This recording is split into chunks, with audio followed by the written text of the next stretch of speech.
뇌혈관의 벽이 약해지면서 혈액의 압력을 이기지 못해 혈관이 풍선처럼 부풀어 오르는 질환 뇌동맥류.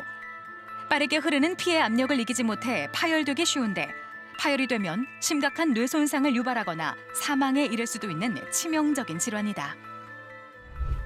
뇌동맥류라고 하는 것은 혈관이 갈라지는 부분 또는 혈관이 심하게 굽어져 나가는 부분에서 혈관의 일부가 풍선처럼 부풀어 있는 것을 뇌동맥류라고 얘기를 하고요. 예전보다 건강검진에서 혈관 검사를 하는 숫자가 늘어나다 보니까 아무래도 예전에 비해서 뇌동맥류로 진단받는 환자들이 더 늘어나고 있는 추세입니다. 뇌동맥류 환자 수는 지난 10년 사이 3배 정도 늘었고 40대에서 60대 여성이 환자의 절반을 차지한다. 파열이 되기 전에 발견되면 치료가 쉬워 조기 진단과 치료가 무엇보다 중요한데 오늘 TV 주치에서는 뇌 속의 시한폭탄, 뇌동맥류에 대해 자세히 알아본다.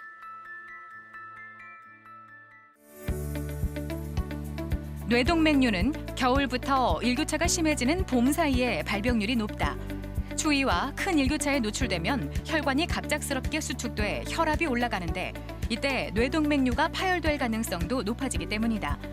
뇌동맥류 파열이 무서운 이유는 이렇다 할 전조 증상이 없어 발병 전에 알아차리기도 쉽지 않다는 점이다.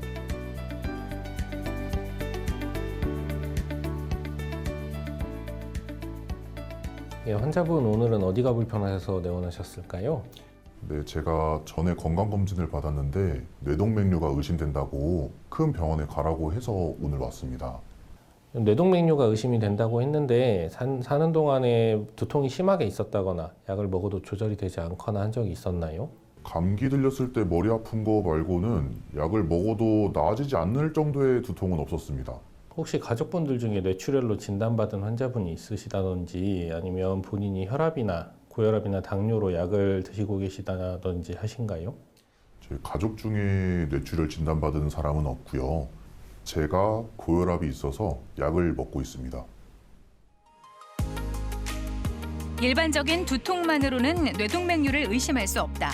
대부분의 뇌동맥류는 크기가 상당히 커지거나 파열될 때까지는 별다른 증상이 없어 자각하지 못하는 경우가 더 많기 때문이다. 다만 뇌졸중 가족력이 있거나 40대 이상에서 머리가 깨질 듯한 극심한 두통이 있을 때는 뇌동맥류의 가능성을 고려해야 한다. 이 환자는 특별히 증상이 없는 상태에서 건강검진에서 우연히 발견된 뇌동맥류를 진단받아서 저에게 내원하신 환자분이시고요. 이후에 뇌혈관 조영술을 통해서 동맥류의 크기, 위치를 다시 한번 확인을 하고 머리를 열고 수술을 하는 개두술을 하게 될지 또는 혈관 내 시술로 하는 코일 색전술을 진행을 하게 될지를 상의를 해야 될 그런 환자분이십니다. 파열되지 않은 뇌동맥류는 자기 공명혈관 조영술로 알 수 있으며 최근에는 조기 검진을 통해 뇌동맥류가 파열되기 전에 발견하는 경우가 늘고 있다.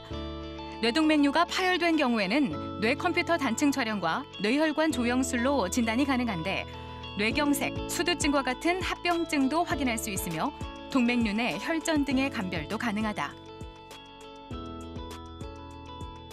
환자분 출혈로 뇌출혈로 수술하시고 이제 퇴원을 하셨었는데요. 그동안 두통이 더 심해지거나 그러시진 않으셨나요? 예전보다 많이 좋아졌고 지금 별다르게 두통은 없습니다. 퇴원하시고 나서 혹시 소변을 지리시거나 하신 적이 있으실까요? 네, 따로 소변을 그렇게 지리거나 한 적은 없습니다. 그러면 혹시 보행을 하실 때 균형을 잡기가 어렵다든지 보행을 하기가 어렵다고 느끼신 적은 있으실까요? 그런 적도 따로 없습니다. 집에서 혈압은 크게 이상 없이 잘 유지되고 있나요? 제가 집에서 재봤는데요. 특별히 문제없이 괜찮습니다.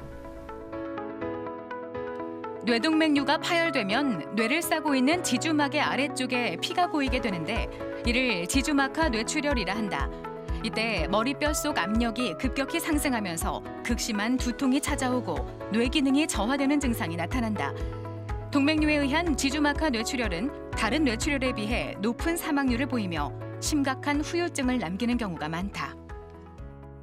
이 환자분은 머리가 깨질 듯한 두통을 주소로 응급실로 내원하셨던 환자분이시고요. 당일 시행했던 검사에서 전교통동맥이 있는 부위에 동맥류 파열로 인한 지주막하 뇌출혈로 진단을 받은 환자분이십니다. 당일 응급수술로 뇌혈관 내 코일 색전술을 진행을 했고요. 제출혈이 없는 상태에서 잘 회복되셔서 퇴원을 하신 환자분이시지만 앞으로도 뇌수두증과 같은 합병증이 발생할 가능성이 있기 때문에 주기적으로 외래에 방문하셔서 추적 관찰을 해야 되는 환자분이십니다. 뇌동맥류는 약물 완치가 어려운 질환으로 수술이 근본적인 치료법이다. 수술 방법으로는 머리를 절개해 미세 현미경을 보면서 뇌동맥류에 접근해 부풀어 있는 부위를 조여주는 결찰술이 있다. 또한 머리를 절개하지 않고 백금으로 된 가는 코일을 뇌 안의 동맥류에 삽입해 혈관 파열을 사전에 막는 코일 색전술도 시행할 수 있다. 뇌동맥류는 일반적으로 증상을 유발을 하지 않습니다. 그렇기 때문에 간과하기가 굉장히 쉬운 질환인데요. 결국에 뇌동맥류가 진단이 되었을 경우에 가장 문제가 되는 것은 파열의 위험도가 있다는 것이고, 뇌동맥류가 파열이 되면 지주막하 뇌출혈이라고 하는 굉장히 위중한 출혈을 일으킬 수가 있으며 수술을 하지 못하고 사망을 하는 경우도 많이 있습니다. 그렇기 때문에 조기에 발견을 할 수 있게 되면 파열의 위험도를 낮출 수 있기 때문에 조기 검진이 가장 중요하다고 할 수 있겠습니다.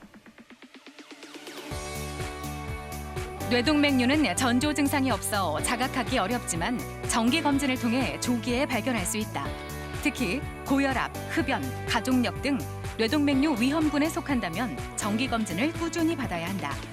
뇌동맥류 조기에 발견하고 치료한다면 더 이상 무서운 시한폭탄이 아닌 완치가 가능한 질환일 수 있다.